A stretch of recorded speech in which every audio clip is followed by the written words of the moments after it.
مسجد عائشة. الله افتح لي أبواب رحمتك.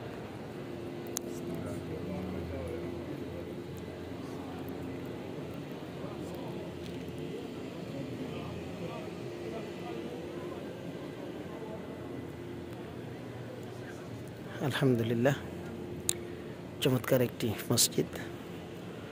মসজিদটা হচ্ছে উম্মুল মুমিনিন আম্মা জান আয়েশা সিদ্দিকা রাদিয়াল্লাহু তাআলা আনহা এর নামে।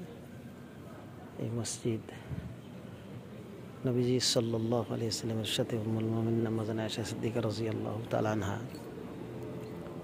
বাইতুল্লাহ মেহমান হয়ে এসেছিলেন, পবিত্র উমরা পালন করবেন। কিন্তু আম্মা জান আয়েশা সিদ্দিকা রাদিয়াল্লাহু তাআলা আনহা অসুস্থ হয়ে যাওয়ার কারণে পরবর্তীতে তিনি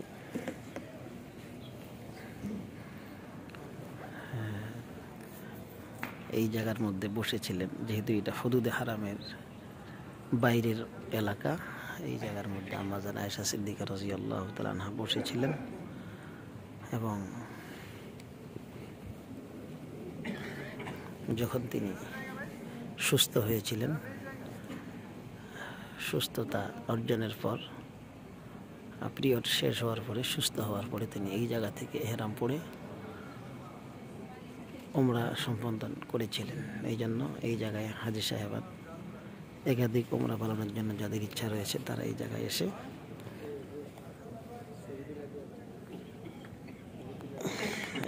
এসে তারা উমরা সম্পাদন করেন। আমরা এই জায়গার মধ্যে অসংখ্য হুজ্জাত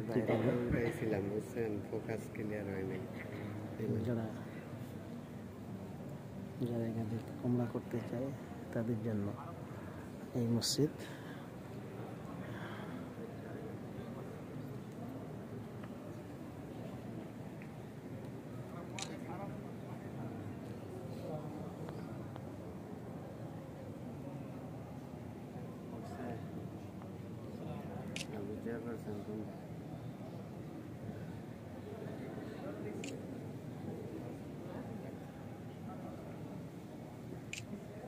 ক্যামেরাটা হয়তো ক্লিয়ার না, চাইলে পানির মতো ক্লিয়ার আছে।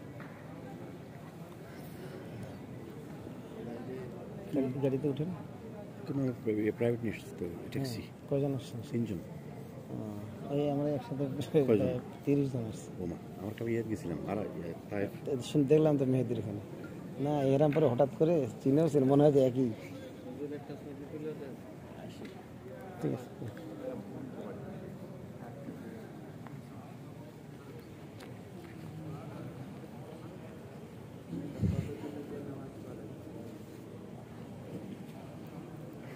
আমরা মসজিদে একবারে সামনের দিকে যদি দেখতে চাই কেমন, যে জায়গা থেকে খুতবা দেয়, তাহলে আমাদের আর একটু ভালো লাগবে ইনশাআল্লাহ। খুব বেশি পরিমাণে এসি ছাড়া আছে, যার কারণে আমাদের ঠান্ডা লাগতেছে, শীতের মধ্যে ঠান্ডা লাগতেছে। পরিচ্ছন্ন কর্মীরা মসজিদটাকে সবসময় এত পরিষ্কার পরিচ্ছন্ন করে রাখে। আপনারা দেখেন টাইলস, আপনার এই কার্পেট মনে হয় যে একবারে এই মুহূর্তে বিছানা হলো। এটা হচ্ছে মেহরাব, যেখান থেকে নামাজের জন্য ইমাম সাহেব দাঁড়ায়। আর এটা হচ্ছে খুতবা দেওয়ার, বয়ান করার স্থান, যে জায়গা থেকে বয়ান করা হয়।